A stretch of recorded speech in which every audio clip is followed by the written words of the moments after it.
This juicy and extremely tender turkey tenderloin is easy to make and it cooks in less than 30 minutes. This is a great option for dinner for 1 or 2 people any day of the week and perfect for holiday meals when a whole turkey is way too much. So let me show you how to make it. Place a 10-inch cast iron skillet in the oven on a middle rack and heat the oven to 450 degrees Fahrenheit. The skillet will heat along with the oven. If you don't have a cast iron skillet, alternate cooking methods can be found in the recipe link below. While the oven and skillet are preheating, mix together 2 teaspoons of Italian seasoning, a half of a teaspoon of dried sage, a quarter of a teaspoon of garlic powder, a quarter of a teaspoon of kosher salt, an eighth of a teaspoon of freshly ground black pepper in a small bowl. Sprinkle the seasoning mix over both sides of the turkey and rub the spices in with your fingers.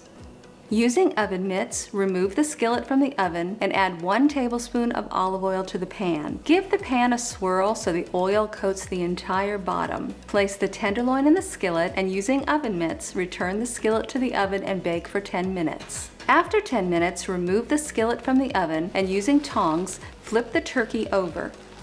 Reduce the oven temperature to 400 degrees Fahrenheit and continue roasting for another 15 minutes. Remove the skillet from the oven. The turkey is done when its internal temperature registers 165 degrees in the thickest part of the meat. I use a simple meat thermometer to quickly measure the temperature of the meat. I have a link below if you want more information. Add 2 tablespoons of butter to the top of the turkey and cover the skillet with a large plate, a pan lid, or foil. The heat from the pan will melt the butter, which will mix with the spices from the turkey. The butter helps make a wonderful sauce to pour over the turkey slices. Cover and let the turkey rest for 15 minutes before serving. Letting the turkey rest after cooking is important. It allows the juices to reabsorb back into the meat, so you're sure to have the juiciest turkey tenderloin possible. Remove the foil.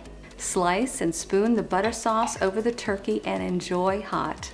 You can often find turkey tenderloins in the refrigerated section of most grocery stores. Tenderloins average in size between 8 ounces and 16 ounces, and a package may include 2 tenderloins. Since we're only using 1 tenderloin, we could refrigerate the second one for 2 to 4 days or freeze it in an airtight container for up to 9 months. Turkey tenderloin can be used in just about any recipe that calls for using chicken breasts. Be sure to check out these great videos and click below to subscribe, and visit OneDishKitchen.com where we have hundreds of single serving recipes. At One Dish Kitchen, cooking for one is all we do. Bye for now.